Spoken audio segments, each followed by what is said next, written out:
Alcaldes e técnicos de turismo dos municipios da provincia asistiron esta mañá á presentación do Plan Estratégico de Turismo 2018-2020, un evento no que estivo presente o humor de Carlos Blanco e onde o deputado de Turismo deixou claro que un dos obxectivos deste plan é converter a Pontevedra nun destino de excelencia e sostible. Podemos dicir que este é o documento marco que guiará a política turística a partir do 1 de xaneiro de 2018, baixo criterios de rigor, planificación e obxectivos medibles con indicadores de resultado.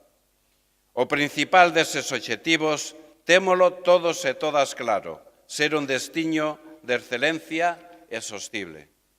Pola súa banda, a presidenta da Deputación dixo que este plan contempla a modernidade, a vanguarda e as tradicións da nosa provincia, un plan que conta con 5 liñas de estrategia claves. O Plan Estratégico de Turismo 17-2020 ten 5 liñas estratégicas sobre as que desenvolveremos 11 plans de actuación específicos con 40 accións diferenciadas nos vindeiros 3 anos. A execución deste documento marco conta cun orzamento de alo menos 12 millóns de euros repartidos no 18, 19 e 20.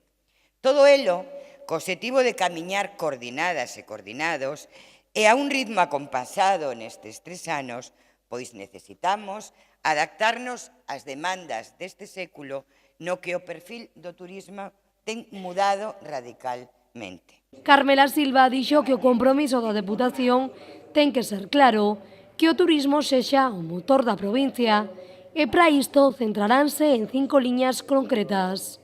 Así, gobernanza, estructuración da oferta, excelencia no destino, promoción efectiva e comercialización definirán a nosa estrategia nos vindeiros 3 anos. Estas son as grandes áreas nas que todas e todos considerastes que debíamos traballar no momento de elaboración do documento e desde hoxe mesmo farémolo.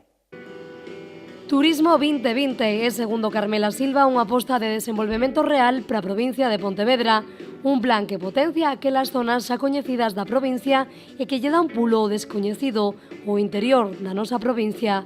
Con este plan, dende a Deputación apostan por unha oferta turística clave que fomente a desestacionalización.